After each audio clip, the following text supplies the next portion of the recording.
How old were you when you made your first TV development deal? 19. My mother and my grandmother were freaked out. You know, I was the first person in my family not to go to college that had not been a slave. Right.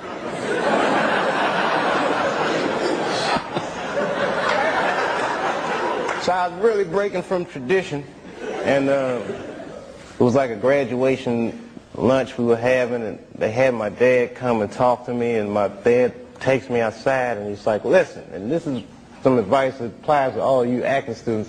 He says, to be an actor is a lonely life. Everybody wants to make it, and you might not make it. And I said to my dad, well, that depends on what making it is, Dad. He was a smart-ass kid. Yeah. It depends on what making it is, Dad. He says, what do you mean? I said, well, you're a teacher. I said, if I could make a teacher salary doing comedy, I think that's better than being a teacher. And he started laughing. He said, if you keep that attitude, I think you should go. He said, but name your price in the beginning. If it ever gets more expensive than the price you name, get out of there. Mm-hmm. Thus, Africa.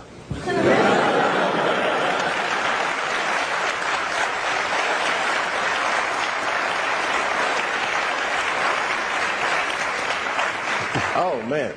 Yeah, oh, you guys are going to learn a lot tonight. What can they learn? You know, like, you guys are students now, so you're idealists, but you don't know about where art and corporate interests meet yet. Just prepare to have your heart broken. Like, in a way. You see him laughing, that evil laugh?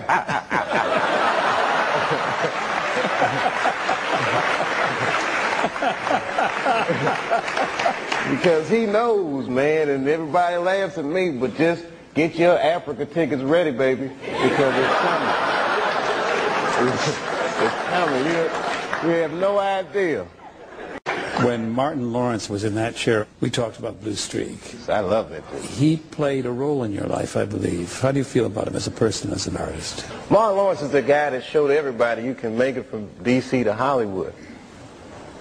And I had a personal stake in his success. Every time he did something, it made me feel inspired and really good. And he was always real nice to me. He'd sit me down, what's going on with you, baby boy?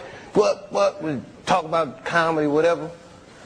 And, you know, when we did Blue Streak, we were promoting it, and Martin had a stroke. He almost died. And then after that, I saw him, and I was like, oh, my God, Martin, are you okay? And he said, I got the best sleep I ever got in my life. That's how tough he is. So let me ask you this. What is happening in Hollywood that a guy that tough will be on the street waving a gun, screaming, they are trying to kill me? Yeah. What's going on? Why is Dave Chappelle going to Africa? Why does Mariah Carey make a $100 million deal and take her clothes off on TRL? A weak person cannot get to sit here and talk to you. There ain't no weak people talking to you. So what is happening in Hollywood? Nobody knows. The worst thing to call somebody is crazy, is dismissive. I don't understand this person, so they're crazy. That's bullshit. These people are not crazy. They're strong people. Maybe the environment is a little sick.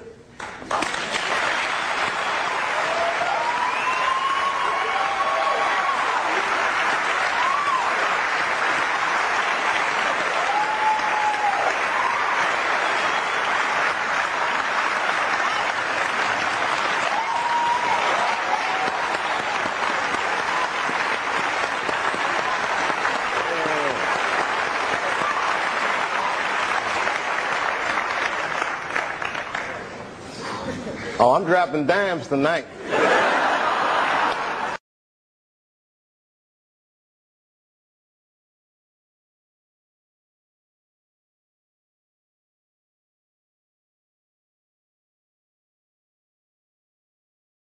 What did you find in Africa that was an antidote to that?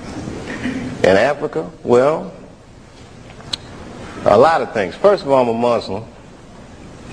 I don't necessarily practice the way a good Muslim is supposed to practice, but I believe in these tenets. And in Africa, there's a small community of people that don't know anything about the work I do, and they just treat me like I'm a regular dude.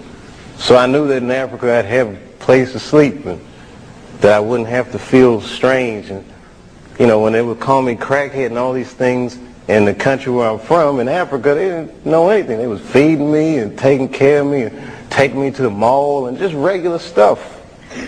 And it just made me feel good. It just reminded me that I was a person, you know. I didn't even know they were saying those things about me. Then I call home and people be like, oh my God, are you all right? Yeah, chill, I'm in Africa, baby. What's going on? And then I got a call from a journalist that had been working on a story, and he was like, yeah, rumor mill's going on about you. Just want to clear a few things up. And I'm like, yeah, what's going on? Okay, do you smoke crack? I said, what? Do you smoke crack? Did you graduate from high school? I mean, it was all these crazy questions. And I thought about never coming back. I said, this place is crazy. Like, I'm that dude. I just thought about all the things that celebrities go through and what celebrities become in our culture. You know, if you Brad Pitt and Jennifer Aniston and your marriage is breaking up, that's an awful thing. But to see that speculation in people gotta sting a little bit. Yeah.